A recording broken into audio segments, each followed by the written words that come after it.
Hello viewers, welcome to my channel. मैं हूं doctor Abhijit और आज के इस वीडियो में हम देखेंगे टोटल नी रिप्लेसमेंट, जिसे हम टोटल नी आर्थ्रोप्लास्टी भी कहते हैं और हिंदी में जिसे हम घुटने का प्रत्यारोपण कहते हैं। तो व्यूअर्स, इस सर्जरी के बाद कौन सी एक्सरसाइज हमें करनी चाहिए जिससे हमारा जो घुटना है पूरी तरीके से स्वस्थ हो सके और आप अपनी जो डेली रूटीन की एक्टिविटीज़ हैं उनको बिना किसी रिस्ट्रिक्शन और दर्द के कर सकें, यही इस वीडियो में हम आज देखने वाले हैं। सो व्यूअर, जो टोटल नी रिप्लेसमेंट है वो एडवांस आर्थराइटिस के केसेस में किया जाता है, जहां पर पेशेंट दवाई लेने के बाद, फिजियोथेरेपी ट्रीटमेंट लेने के बाद भी पेशेंट को आराम नहीं मिलता और वो अपनी रूटीन एक्टिविटीज़ दर्द, जकड़न और घुटने के दर्द के कारण नहीं कर पाते। तो ऐसे केसेस में जो नी रिप्लेसमेंट की सर्जरी है वो बहुत अच्छा ऑप्शन होता है। इसके अलावा आर्थराइटिस के कारण जिन लोगों को घुटनों में डिफॉर्मिटी हो जाती है, जैसे कि बो लेग्स हुआ, नॉक नहीं हुआ, तो इन केसेस में भी जो नी रिप्लेसमेंट है वो एक अच्छा ऑप्शन होता है। व्यूअर, जो नी रिप्लेसमेंट की सर्जरी है उसके बाद आपके घुटने में दर्द रह सकता है, जकड़न आ सकती है, यानी कि आपका जो घुटना है वो पूरी तरीके से मूवमेंट उसमें नहीं होती और आपका घुटना पूरी तरीके से सीधा नहीं होता, जिसे हम एक्सटेंशन लेग कहते हैं, और पूरी तरीके से पीछे की तरफ नहीं मुड़ता, यानी कि फुल फ्लेक्शन भी आप अचीव नहीं कर पाते। इसके अलावा दर्द आपको रह सकता है, सूजन घुटने के आसपास में रह सकती है और साथ ही साथ जो हमारे मसल्स हैं उनकी स्ट्रेंथ कम हो जाती है, यानी कि आपकी जो मांसपेशियां हैं वो सर्जरी के बाद कमज़ोर पड़ जाती हैं और गेट पैटर्न यानी कि जो चलने का तरीका है पेशेंट का उसमें भी बदलाव आ जाता है। इसलिए नी रिप्लेसमेंट के बाद आपको फिजियोथेरेपी एक्सरसाइज करना बहुत ज़रूरी है, जिससे आपका जो घुटना है पूरी तरीके से स्वस्थ हो सके और आप सारी एक्टिविटीज़ बिना किसी रुकावट के कर पाएँ।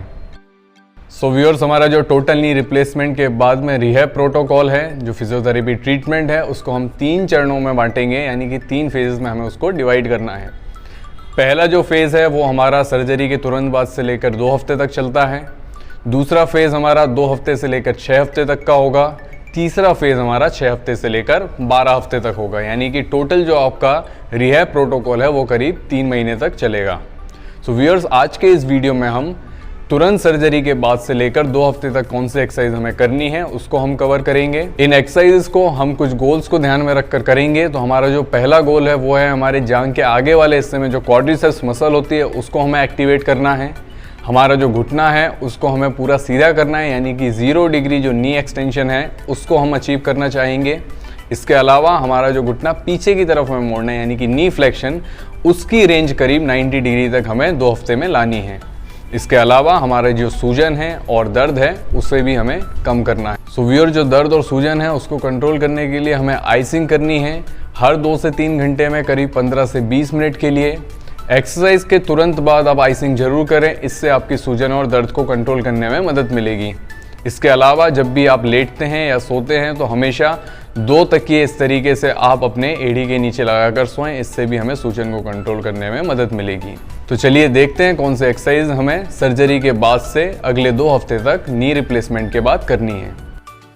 इस एक्सरसाइज के लिए आप एक टॉवेल का रोल या फोम रोलर अपनी एड़ी से थोड़ा ऊपर रख लें और अपने पैर की उंगलियों को पीछे खींच लें। अब अपने पैर के पंजे को आगे और पीछे इस तरह मूव करें। इस तरह आपको 10 से 30 रेपिटेशंस इस एक्सरसाइज के करने हैं और आप इस एक्सरसाइज को करीब हर 1 घंटे में दोहरा सकते हैं। इस एक्सरसाइज से सूजन कम होती है और खून का संचार बेहतर होता है। इस एक्सरसाइज को करने से हम DVT यानी कि डीप वेन थ्रोम्बोसिस से बच सकते हैं। इस एक्सरसाइज में आपको घुटने को मोड़ना है और सीधा करना है। आपकी एड़ी फ्लोर के कांटेक्ट में रहेगी।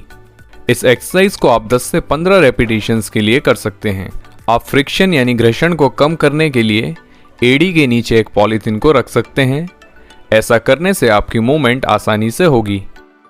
मूवमेंट को बढ़ाने के लिए आप एक रेजिस्टेंस बैंड या टॉवेल से भी इस तरह घुटने को मोड़ सकते हैं। घुटने को मोड़ते हुए आप रेजिस्टेंस बैंड या टॉवेल को भी हाथों से पीछे की ओर खींचें। इससे घुटने की रेंज बढ़ाने में मदद मिलेगी। घुटने को मोड़कर आप एंड पोजीशन को 2 से 5 सेकंड तक होल्ड कर सकते हैं। आप इस एक्सरसाइज के 10 से 15 रेपिटेशंस करें। इस एक्सरसाइज में आपको अपने पैर को इस तरह बाहर निकालना है और अंदर लेकर आना है। इस एक्सरसाइज को करते वक्त आपका घुटना सीधा रहेगा और आपके पंजे की उंगलियां ऊपर की तरफ पॉइंटेड रहेंगी। इस एक्सरसाइज में हिप के एब्डक्टर मसल्स और थाई के अंदर वाले हिस्से के एडक्टर मसल्स काम करेंगे। इस एक्सरसाइज को आप 10 रेपिटेशंस के लिए सुबह और शाम 1 से 2 सेट्स में परफॉर्म कर सकते हैं। इस एक्सरसाइज में आपको फोम रोलर या एक टॉवल के रोल को बनाकर ठीक घुटने के पीछे रखना है और घुटने से फोम रोलर या टॉवल के रोल को नीचे की ओर आपको प्रेस करना है। आप टॉवल को करीब 5 से 10 सेकंड तक नीचे की ओर प्रेस करें और फिर ढीला छोड़ दें। एक्सरसाइज को करते वक्त किसी भी समय आपको अपनी सांस नहीं रोकनी है। इस एक्सरसाइज को आप 10 रेपिटेशंस के 1 से 2 सेट्स में परफॉर्म करें।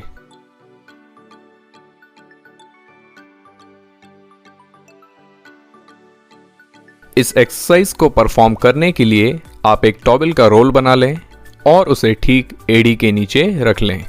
अब आपको एड़ी से टॉवल रोल को नीचे की तरफ प्रेस करना है। आप टॉवल को करीब 5 से 10 सेकंड तक नीचे की ओर प्रेस करें और फिर ढीला छोड़ दें। एक्सरसाइज को करते वक्त किसी भी समय आपको अपनी सांस नहीं रोकनी है। इस एक्सरसाइज को आप 10 रेपिटेशंस के 1 से 2 सेट्स में परफॉर्म करें। इस एक्सरसाइज के लिए आप अपने एक घुटने को इस तरह मोड़ लें और दूसरे पैर के पंजे को पीछे की ओर खींचें। अब अपने घुटने को सीधा रखते हुए इस तरह पैर को ऊपर उठाएं।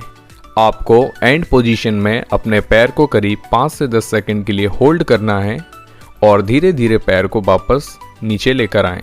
इस एक्सरसाइज से क्वाड्रिसेप्स और हिप फ्लेक्सर मसल्स की स्ट्रेंथनिंग होती है। इस एक्सरसाइज के आप 10 रेपिटेशंस के 1 से 2 सेट सुबह और शाम कर सकते हैं।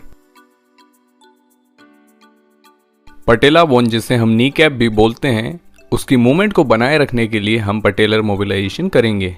पहले हम पटेला को ऊपर और नीचे के डायरेक्शन में मोबिलाइज करेंगे। इसके लिए आप अपनी पटेला बोन को ऊपर और नीचे के कोनों से दोनों हाथों की मदद से इस तरह पकड़ें और ऊपर नीचे मूवमेंट करें। एंड पोजीशन यानी कि जब आपका पटेला ऊपर आ जाए या जब पटेला नीचे पहुंचे, उस पोजीशन में आपको पटेला को 2 से 3 सेकंड होल्ड करना है और आप टोटल 4 से 5 रेपिटेशंस कर सकते हैं। इसी तरह हमें पटेला को अंदर और बाहर की तरफ मोबिलाइज करना है। आप पटेला बोन के अंदर और बाहर वाले हिस्से को इस तरह से पकड़ें और अब अंदर और बाहर की तरफ मूवमेंट करें। 2 से 3 सेकंड आप एंड पोजीशन में पटेला को होल्ड कर सकते हैं और 4 से 5 रेपिटेशंस आपको इस एक्सरसाइज के करने हैं। पटेला बोन की मूवमेंट यदि कम होती है तो आपके घुटने के आगे वाले हिस्से में दर्द हो सकता है और साथ ही साथ घुटने की पूरी तरह मूवमेंट नहीं होती, यानी कि हमारा घुटना पूरी तरीके से मुड़ता नहीं है और सीधा नहीं होता यदि पटेला बोन की मूवमेंट प्रॉपर ना हो। यदि आपका दर्द कंट्रोल में है और आपको बहुत ज़्यादा थकान नहीं हो रही है तो सर्जरी के बाद आप साइकिलिंग पहले हफ्ते से ही शुरू कर सकते हैं। शुरुआत में आप आधे पैडल से साइकिलिंग कर सकते हैं और फिर धीरे धीरे आप फुल पैडल पर साइकिलिंग कर सकते हैं। साइकिलिंग घुटने की मूवमेंट को बढ़ाने के लिए बहुत अच्छी एक्सरसाइज है। साथ ही साथ इससे आपके मसल्स की एंड्योरेंस भी बढ़ती है और थकान कम करने में भी साइकिलिंग बहुत हेल्पफुल होती है।